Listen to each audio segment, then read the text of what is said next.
Eu quero usar uma expressão lá da tua terra. Nós somos advogados, o senhor é advogado, eu sou advogado. E quando esses cientistas falam da tecnologia da informação, nós ficamos mais perdidos que Cusco em procissão. Essa é uma frase muito dita lá. Pois é. Acontece que o nosso povo vem sendo enganado por essa máquina, essa arapuca, porque sempre que olhamos para o problema, tentamos enxergá-lo através da tecnologia. E na verdade, Excelência, nós temos que olhar para essa máquina com a luz da lei. Antes da ferramenta, deve prevalecer a ordem jurídica. A ferramenta deve servir a ordem jurídica e não o inverso, Excelência. Nós estamos vivendo uma inversão, onde a ordem jurídica é posta de joelhos diante da ferramenta. Por falar em colocar de joelhos, a conduta do ministro Gilmar Mendes em protelar por 2 anos o cumprimento dessa lei deu motivo ao impeachment, ao pedido de impeachment. E eu vou mais além. Me parece que, na verdade, a conduta dele configura o crime de prevaricação, porque se omitir na obrigação do ofício é prevaricação. O que está acontecendo aqui, Excelência? Um dos pilares da República está sendo quebrado. Nossa democracia e a cidadania desse povo está sendo violada, desrespeitada. No entanto, eu quero lembrar aqui uma frase de Billy Graham, um homem que dedicou 99 anos da vida para o bem do próximo. Ele dizia: a coragem é contagiosa, e o senhor está vendo aqui só alguns dos corajosos que se levantaram. Há uma onda gigantesca sendo levantada nesse país, um tsunami que vem em direção a Brasília. Os cidadãos estão indignados. O Tribunal Superior Eleitoral não pode recusar o cumprimento à lei. Se fosse uma ordem judicial, o senhor, Excelência, não teria o direito de cumpri-la parceladamente. É uma lei, não tem vício de forma, nem de iniciativa, nem de conteúdo. Vou ao ponto. Fala-se muito da máquina, eu quero falar do ato jurídico. O senhor, como advogado, entende bem desse assunto. Somente o exercício do voto é secreto para garantir ao cidadão a liberdade de escolha. O ato seguinte, porque o processo eleitoral é feito de etapas, o ato seguinte é um ato administrativo. A contagem de um voto é um ato administrativo e se submete a um requisito de validade sob pena de ser nulo, que é o princípio da publicidade. Qualquer ato administrativo deve ser público. Entenda, Excelência, nós queremos auditar o fato jurídico, não é a máquina. Não nos interessa o software nem a máquina, nem antes nem depois. Nós queremos auditar o fato, que por natureza é um evento. O evento se perde, por isso a necessidade de dar corpo físico ao fato da contagem do voto, para que se conheça, para que se cumpra o princípio da publicidade, porque a publicidade é erga omnes, é para todos os cidadãos, não é só para o eleitor que olha no visor. Essa contagem do voto deve ser feita para que todos os cidadãos tenham a oportunidade de fiscalizá-la.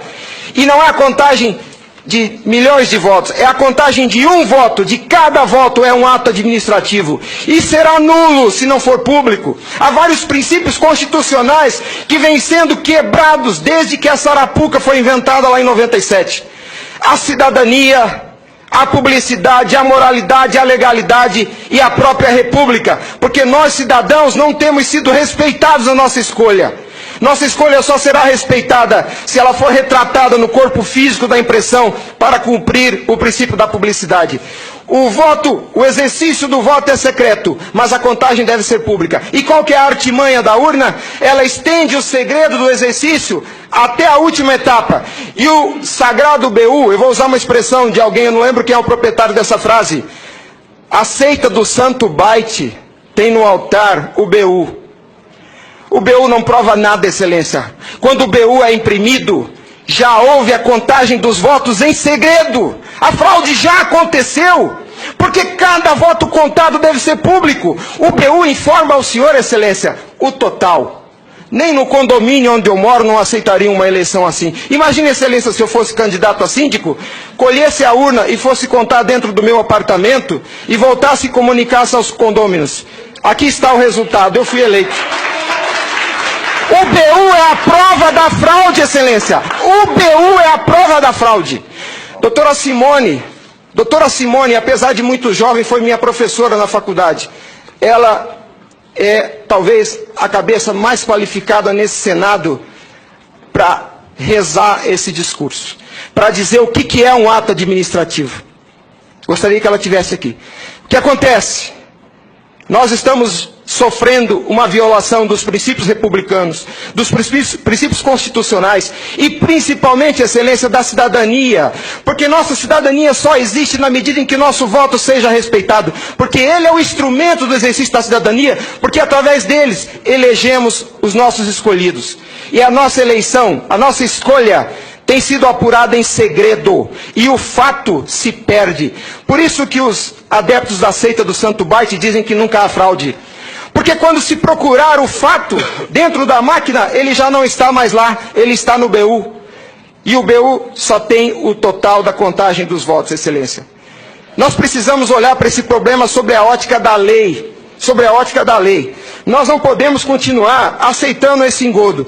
E a lei que os senhores votaram, com uma representação maciça da outorga popular, só os senhores têm legitimidade para representar o povo brasileiro. Só os senhores.